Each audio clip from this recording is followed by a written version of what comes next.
Alright, so in this video, I'm gonna be explaining another important article on graph representation learning with the title, A Note on Oversmoothing for Graph Neural Networks.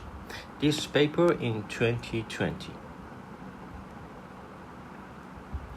Graph neural networks have achieved a lot of success on graph structured data. However, it is observed that the performance of graph neural networks does not improve as the number of layers increases. This effect, known as oversmoothing, has been analyzed mostly in linear cases.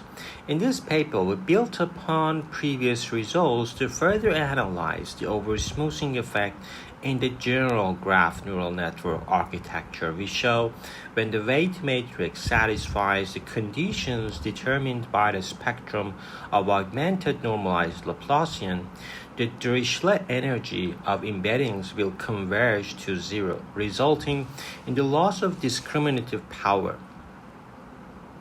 Using Dirichlet energy to measure expressiveness of embedding is conceptually clean. It leads to simpler proofs than in 2019 article and can handle more nonlinearities. So we defined the graph convolutional network associated with G by F. And here, this is a multi-layer perceptron, and sigma is an element of nonlinear wise function. And the eigenvalues of delta tilde is in 0 and 2. So we understand that the eigenvalues of P lies in -1 and 1.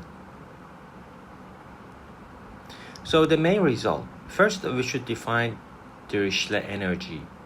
That is this term, Dirichlet energy. And for vector fields, Dirichlet energy is just a trace of that. So the lemma that we can say is that expectation of Px is less than equal to this. And lambda is the smallest non-zero eigenvalue of delta. Also, another upper bound on expectation of xw, and another upper bound for expectation of sigma of x. So why do we need these upper bounds? This paper looks at the key quantity paper looks at is the D sub m, where m is the subspace of R and C. So the lemma 2 of this paper says that they can be modified from this to the following. Now S is the singular value of W.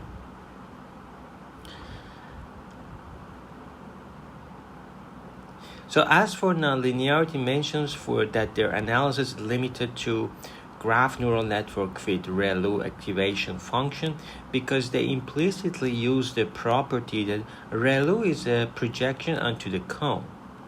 This fact enables the ReLU function to get along with the non-negativity of eigenvectors associated with the largest eigenvalues. Therefore, the authors mentioned that it may not be easy to extend the results to other activation functions such as the sigmoid function or leaky ReLU. The effects of dropping edges and increasing edge weights on eigenvalues, because dropping edges is just one of the tools that we can avoid oversmoothing. But if we drop an edge, then the eigenvalues are changed. So we want to see the effect of that, and or on the Dirichlet energy, because it's a good metric for smoothness. You know, in previous video we talked about mad gap, also Dirichlet energy, but Dirichlet energy is a more modern. Even Professor Bronstein in Amsterdam is focusing on this measure instead of the old measures like MAD or MAD dog. And because it has many good properties, it's also related to spectral graph theory and green function, for example. So they did some experiments on the Cora and Sightseer, these important benchmarks.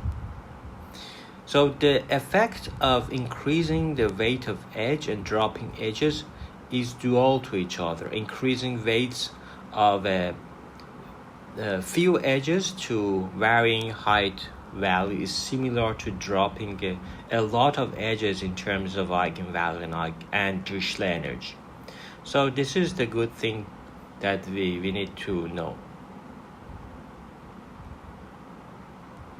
So it's better to increase the weight of an edge,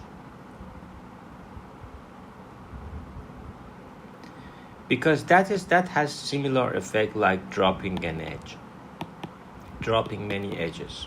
In both cases, you are changing the eigenvectors associated to the in terms of eigenvalue and Dirichlet energy. This supernode, in some papers they call it virtual nodes. For example, in hierarchical graph pooling, we go from n number of nodes to k number of nodes. Then we reduce again in each stage, and so we get a global picture. So when we do hierarchical graph pooling, for example, we have access to both global and local information, which is a very interesting thing.